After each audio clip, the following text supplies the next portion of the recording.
Hey guys, Arm&Gun here today with an incredibly rare, very cool rifle for you guys.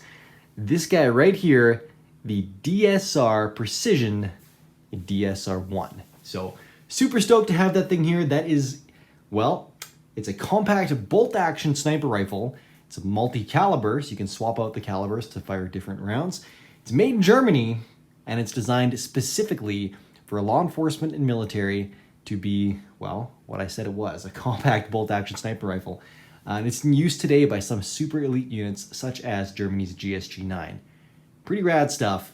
Of course, it was available to civilians as well. They're getting pretty hard to get your hands on. They're very uncommon and incredibly expensive.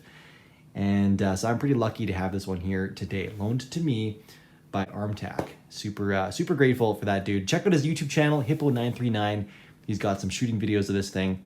Of course, this is part of a video series, so I've got a shooting video of it as well, though mine is fairly unorthodox. I did a kind of a first-person style shooting this thing at a steel TA targets plate from like 30 yards, so definitely not showing off its true capabilities. This thing is ridiculously accurate. We'll talk more about that in a second here, but it is unreal accurate. I kind of just wanted to appeal to all you gamers out there, because this is a very popular gun in a number of video games. There's not very much actual content out there about it, so pretty stoked to give you guys a technical overview of that here today, as well as a brief disassembly, and then again, that gamer style shooting video.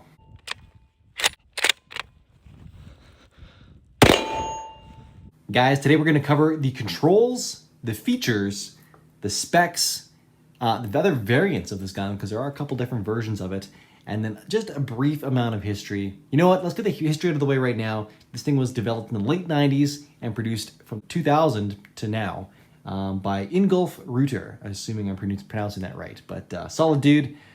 I'm pretty grateful for him developing this super badass gun. Pretty stoked. And without further ado, let's jump into this thing. All right, laddies, we have the DSR in arms now in hand. This thing is a beast. I'm gonna pop the camera out a little further just so it's a little bit easier for you guys to see this all. All right, so first things first, bolt action rifle. So the bolt is on the right-hand side of the firearm, back over here. And then we have a safety selector, 3 position. The safety selector is ambidextrous, so it's on both sides of the gun. You have safe, you have 2 positions of safe. This first position locks out the bolt entirely. Can't move it at all. The middle position lets you not run the trigger is dead, but you can still cycle the bolt, make it clear, unload the rifle, whatever you gotta do. And then we have the third position, which is fire. Give you guys a quick trigger pull here. This is an adjustable trigger, which again is one of the nice features of this thing. Just a little bit of creep, then you got a wall, boom. So 2-stage trigger, that initial some creep in that first stage. It's pretty light though, and you get that nice solid wall, and then she just breaks clean after that. Really nice. So that's controls. We have a lot of features here though. So we got a fully adjustable buttstock. See if I can show you this to you guys here. We have a little flip lever over here that loosens off tension on this rear butt plate. You can swivel it a little bit side to side, move it up and down to get that nice fitted to your shoulder. We have a monopod, which has minute adjustments with this dial right here. That pushes out this threaded section down there. Your fine adjustments. We have a quick throw here. Just throw that out. Allows you to run this to make your gross adjustments and then lock it back in. So that's the monopod. You can also adjust your length of pull by pulling this lever down here. And then it's got an initial locking phase, and then you push it down a little bit further, and that allows you to telescope this thing out. Pretty cool stuff. It's also part of your disassembly process to get the bolt out, which is necessary for some of the caliber conversions. Your mag change in the rear is pretty simple. You just, it's kind of like a spring clamp. You just depress this on both sides, pull this out, there's your magazine. So your 300 Win Mag and your 308 are both gonna be 5-round magazines, whereas your 338 Lapua Magnum are going to only be 4. Moving ahead, we have the pistol grip here, which is a really nice pistol grip, but it's basically only for right-handed shooters. You can see here, it's kind of molded in such a way that it's, again, really only for right-handers. We have, interestingly, another magazine well to hold a spare magazine up front of the trigger group here. Kind of neat. It's meant to just be, aid in faster reloads. It's kind of cool. Now, really cool is moving forward. we have this adjustable handguard, little button up here. So you press that, and it's actually a 3-position handguard. It's gonna click in the middle or all the way up at the front. So I think that's pretty cool. Pretty neat system. And but word to the wise, my buddy Scar AT in Austria, who also owns one of these and has been a lot of help in this process, as he's had one for ages and has had a lot of experience with his, he said never hold the rifle, never pick the rifle up and hold it vertically by this grip, because it's a small, detent locking system that holds it in.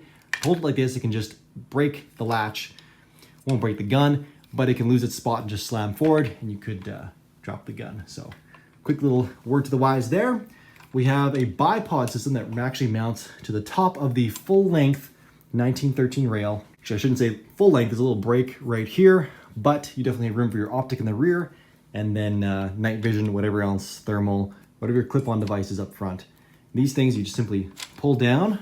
It's gonna lock in once it gets to the 90-degree position, and then you can pull the foot out as you like. This locks in a number of different graduated spots, and yeah. And then to restore it, you just pull down till it clears this little housing, rotate it back, it's gonna clip into there, and it's the same on both sides. So this features a fluted barrel, if you can see the flutes inside there.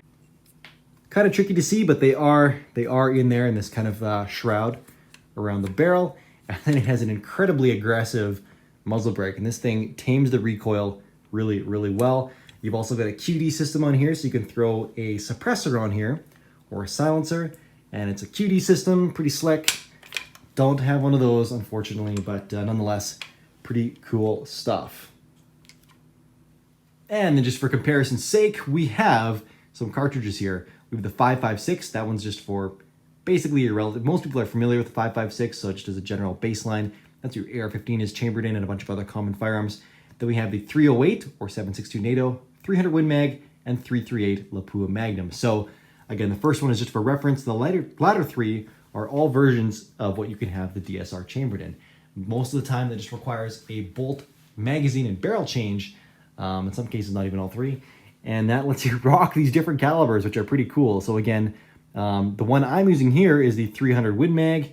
That's what the shooting video in, that one's chambered in. Your 308 is gonna have a slightly shorter barrel. And you have a 338 here as well for the Lapua Magnum for your super long distance shots. All right, guys, specs, we're gonna have, at least for the 308 model, 5.9 kilograms. This is dry, so this is unloaded, no optic. We're sitting at 39 inches overall length, and that's sporting a 25.6 inch barrel. This thing is a multi-cal, so it's available in 308, 300 Win Mag, and 338 Lapua Magnum. There's also a version in 50 cal, but we'll get to that. So this thing is pretty rank for accuracy. That's the last kind of spec to talk about here. Rumored to actually be capable of 0.2 MOA or even lower. And that's with, at 100 meters with match ammunition and ideal environmental conditions. Much more common to see sub MOA, well, 0.5 and even sub 0.5 MOA for some of the groups that were posted online. And that's at 100 meters and 300 meters. And this thing was pushed out to 1,000 meters in some trials. And that still achieved sub MOA. That was with the 338 Lapua Magnum conversion. So pretty wild stuff. Now, some other variants of this thing that we've seen along the way, there is a DSR-1 subsonic version. So that was 308, and they actually trimmed that barrel back all the way to, believe it or not, like just a hair over 12 inches, like 310 mils. So really short. They also sped up the twist rate, which if you guys follow Q, they're a fan of speeding up the twist rate. That helps stabilize heavier, longer bullets, which again, that's going to excel when you're going subsonic, because you're going to compensate for your velocity with having, a heavier bullet traveling just below the speed of sound, so you don't have that supersonic crack.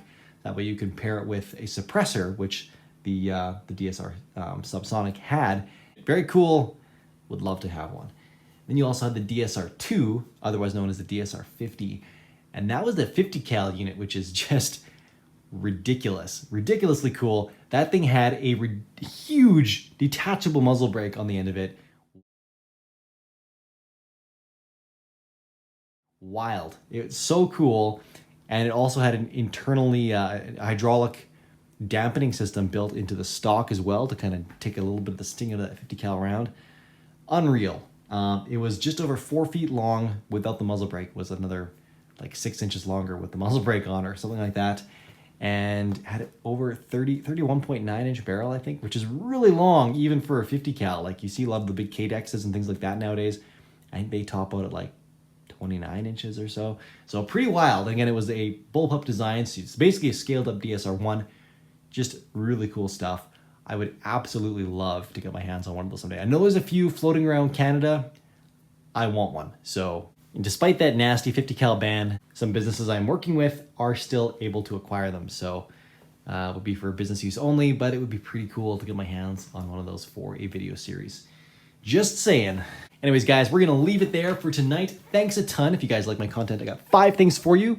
Apart from following me on Instagram at arm.and.gun, please like, comment, share, subscribe, and tell a buddy, beat that algorithm, send my content to somebody that you think might enjoy it, another gun buddy or gun enthusiast, or maybe even a car nerd, because there's some pretty good transfer from the automotive world to the firearm world. Anyways, guys, I'm going to leave you with that tonight. Thanks a ton. Catch you in the next one. Arm&Gun, out.